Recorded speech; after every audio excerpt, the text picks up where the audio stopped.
All right, here with Coach Ime Udoka. Coach, when 2023 ended, you told your guys, don't be satisfied with the 500 record. How have you seen them respond to that?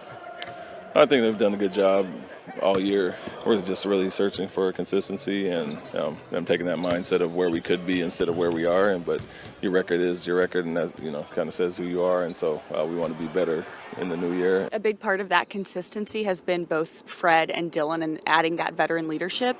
How have you seen that help your guys ingratiate into the league, especially the younger ones?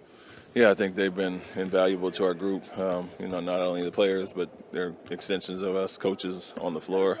But everything from the day-to-day advice they give off the court, but on the court, work ethic, professionalism, winning mentality, and everything it takes to be a better team. And so those guys have done that from day one. They do it in different ways. Some more vocally and some, hands-on. And so just as a group overall, you can throw Aaron and Jeff Green in there as well. I think they've been invaluable to our group, but it's more so the little things that they do and the things that the players see every day is what they're trying to build those habits off of, and you got some good vets to show example. What do you want to see from Jalen Green as we get into 2024? Just continued growth and consistency and, aggressive mindset that he always should have. And so with him, it's about being confident at all times, understanding how teams are trying to take him out. He's obviously leading scorer last year and has done some great things in his young career, but the build-up and being a well-rounded player, that's the main thing. And so doing it all over the court and, not just relying on scoring or one thing to impact the game and growing in those areas. And I think his competitiveness has gone up, his attention to detail, his effort, and then obviously the scoring is always going to be there. So always stay confident, be aggressive, and then take what the game gives you. Jabari is doing a lot more than scoring. He's a better defender. He's obviously active on the glass. How have you seen him develop? All around the game, confidence, and to your point, it's not just spotting up or sitting in the corner and relying on jump shots only. The defensive versatility that he brings has really impacted our group in a great way. And offensively, finding different ways to get it done. Obviously, off ball and his spot up shooting is a huge asset for him, but we want him to post up and find his mid-range shots where he can rise up over guys. Offensive glass has been the biggest improvement, I think, in the last month for him, that mentality of going after it every time, and then starting to make reads and handle and make plays for other guys. So the goal for everybody is to be well-rounded so we don't have to rely on one person. It's a true team aspect, and you see growth with all of our guys, like I mentioned with Alperen'in and Jalen as well, but Jabari's taken a step as far as that as well. How have you seen Alperen'in grow from day to day?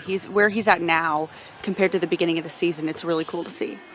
Yeah, it was a quick jump initially. I think, obviously he bought in on the defensive end, and we wanted to really help him improve in that area. And offensively, he's so skilled, and I think he's taken it to another level as far as his confidence. Try to move him around, do a lot of different things with him. He's such a great scorer in the post that teams really load up on him, and he's initiating offense for everybody else, but you can move him around on the court, put him at the nail. It's harder to double team him from there, and we've only seen his confidence grow in the last month or so. And so a big part of what we need going forward, and the skill set and versatility of him has been great for our group, but you don't always want pick and rolls and isolations. You can just go to him, and he draws so much attention that has benefited everybody. What are some of the specific things that assistant coach Thiago Splitter has helped Alpe with?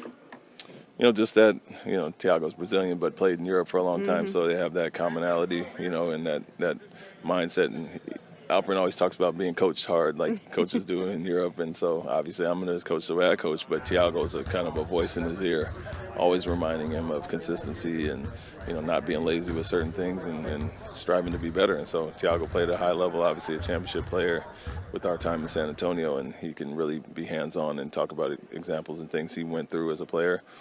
Knowing Alpe is a lot more skilled and a scorer than Thiago was, but he can, give him little pointers here and there. And I think all of our coaches do that, but it's been really great to see those two form a bond. How are you seeing your rookies, Amin and Cam, kind of make the most of their minutes on a night-to-night basis? Yeah, they're always hungry and itching to play, and then with us, it's a matter of, we have real depth and a logjam at some of those positions. And, obviously you have Tari, Jay Sean, Dylan, Jabari, and guys that are in the same, position. Obviously, Amin had the injury early where it gave Aaron the chance to play, but, they've had, little ups and downs at times, which most rookies do. But the injury thing was big for Amin, and now he's kind of rounded back into shape. And for Cam, it was really understanding what we're looking for.